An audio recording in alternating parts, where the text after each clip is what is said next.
Good morning, Greenlight the Day family. Welcome back. My name is Jane. And today I want to, make a little bit of a more personal vlog.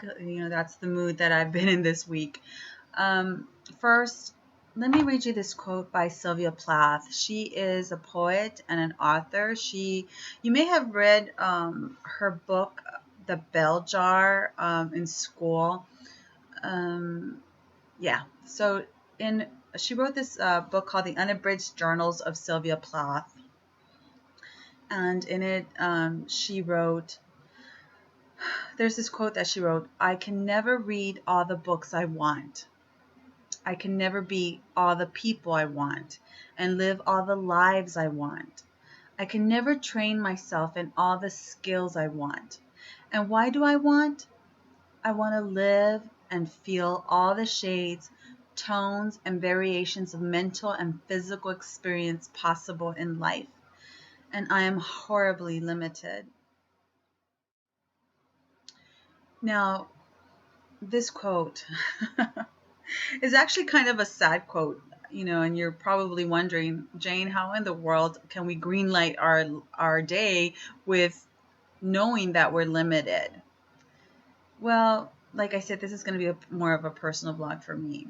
And when I read that, I totally understood where she was coming from, because I, I don't know where you are in your life, but I'm going to be 47 in a few weeks, and I'm at that place in my life where it's more about prioritizing. Like in my 20s, I had like all these dreams ahead of me of all the possibilities, that life could be, or and places that I wanted to go, and things that I wanted to do. It just stretched out. The future was infinite. And now I'm at a place where time feels different. Like I know that I could be gone tomorrow. As a matter of fact, I could go to bed tonight and have the roof fall on me and I'd be gone. There's that possibility. Our human life is fragile. But here we are. I'm going to be 47. But now time has a different weight to it than it did when I was younger. I feel the passing of time in a different way. I'm more aware of the today, of the right now. Like right now that I'm talking to you, I feel its preciousness in a way that I didn't before, when I was younger. That's just the way it is.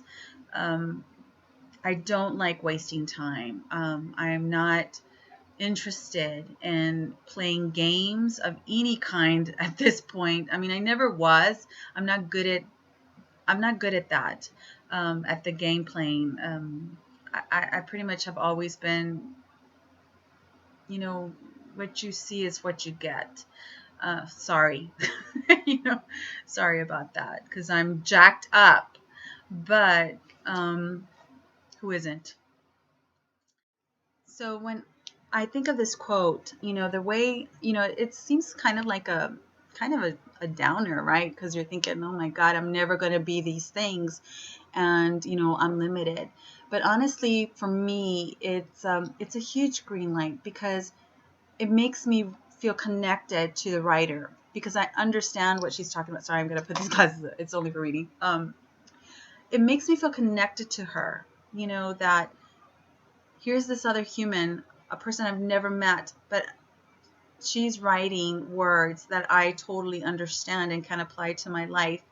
I too know what it feels like, to feel limited, to want to live more than I'm living. But sometimes, that's just not the way it goes. We have, I know that people don't like to hear that maybe they have obligations, that they have made deals in their life that they need to keep. I know that's not popular, but that's how I feel. I feel like, I made a deal, and, I have to stick with it.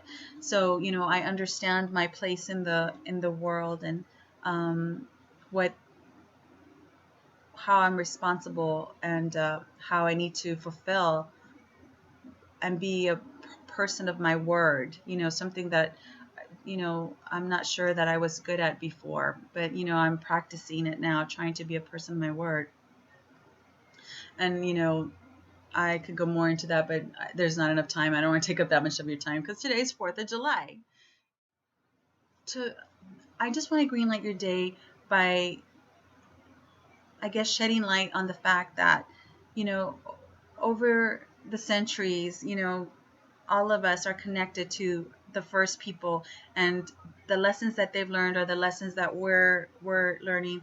That when we feel like stifled or limited, or wish that we had made a different choice, to understand that we're not alone, that somewhere in the world somebody else is feeling just the same way, and that even 100 years ago somebody was feeling the same way. We're all part of this cycle of life, and that what matters is not worrying about the mistakes we've made, but the lessons that we've learned, and to um, understand the preciousness of life and the moments that we're given. Like, what greenlights me to this morning is just thinking about how we're making history right now. We may never be famous. Thank God. Honestly, thank God. Thank God we'll never be famous, and we may not ever be in the history books, which again, that's a good thing. But we are in each other's lives, and we are leaving fingerprints on each other's lives.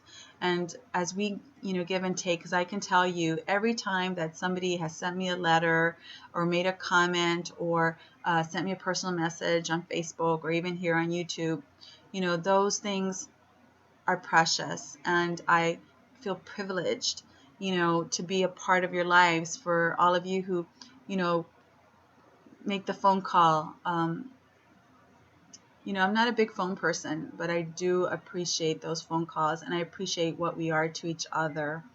And, I just feel really lucky to be to be a creature of that understands love, that can feel love, and that can choose to spread that. I feel really lucky that you and I, have that choice to be able to say, you know what, I want to stand for this, and I'm going to spread it. I'm going to plant the seeds and water and take care of it and cherish it. And so that everybody that comes in contact with me understands how special they are, how special I view them, and that it's not about the mistakes. I don't care about the mistakes you're making or that I'm making. I'm just caring about what we're learning and what we're teaching each other, and how we hold each other up in love, in hope, in prayer. That's all. See you later. Bye.